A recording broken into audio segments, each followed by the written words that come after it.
இயேசுவில் எனது அன்பிற்குரியவர்களே, உங்களுக்கு என்னுடைய இதயம் கனிந்த வாழ்த்துக்கள், வணக்கம். அன்பானவர்களே, இன்றைய சிந்தனைக்கு யோவான் நற்செய்தி 20வது அதிகாரம் 11 தொடங்கி 18 முடிய. மகதலா மரியா கல்லறையிலே நின்று அழுது கொண்டிருக்கிறார். ஏனென்றால் இயேசுவை காண வந்தார். இயேசுவினுடைய உடலை காணவில்லை. அவர் இயேசுவினுடைய உடலை வைத்திருந்த இடத்தில் ஒருவர் தலைமாட்டிலும் மற்றவர் கால் மாட்டிலுமாக 2 பேர் அமர்ந்திருந்தார்கள். மரியாவிடம், அம்மா, ஏன் அழுகிறாய் என்று கேட்டார்கள். இயேசுவை காணவில்லை என்று மகதலா மரியா அழுகிறார். இதை எப்படி நான் பார்க்கிறேன்? நாம் ஒவ்வொருவரும் நம்முடைய வாழ்க்கையில் எப்பொழுது இயேசு இல்லாமல் வாழுகின்ற சூழல்கள் வருகிறதோ, பாவத்தில் இருக்கிறோமோ, உண்மைக்கு புறம்பாக, அன்பிற்கு எதிராக, அநீதியாக நாம் வாழ ஒரு சூழ்நிலை வருகிறதோ, ஒரு நிர்பந்தப்படுத்தப்படுகிறோமோ அல்லது மனமு வந்து செய்கிறோமோ, அப்பொழுது நாம் அழ வேண்டியவர்கள். காரணம், அங்கு இயேசு இல்லை, அன்பு இல்லை, நீதி இல்லை, உண்மை இல்லை.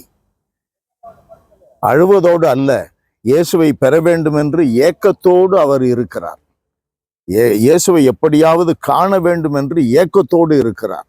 எந்த அளவிற்கு ஏக்கத்தோடு இருக்கிறார் என்றால், அவருடைய உடலை நீங்கள் சுமந்து கொண்டு போயிருந்தால், தோட்டக்காரராக அவர் கணக்கிட்ட இயேசுவிடம் கேட்கிறார், அவருடைய உடலை எடுத்து போயிருந்தால் என்னிடம் கொடுத்து விடுங்கள், நான் சுமந்து செல்லுகிறேன்.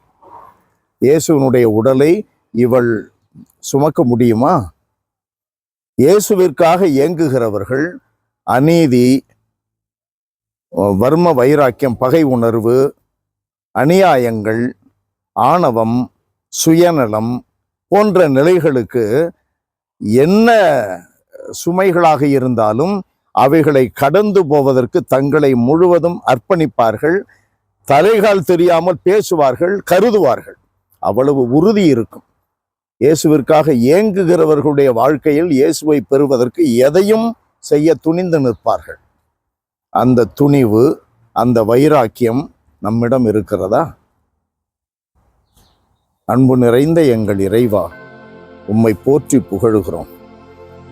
இயேசுவுக்காக வாழ்ந்தால் இயேசுவுக்காக, இறந்தால் எனக்கு ஆதாயமே, இயேசுவை சென்றடைவேன் என்று பவுலடியார் பிலிப்பியர் 1:21 எழுதியிருப்பது போல, இயேசுவிற்காக வாழ்வது இயேசுவுக்காகத்தான்.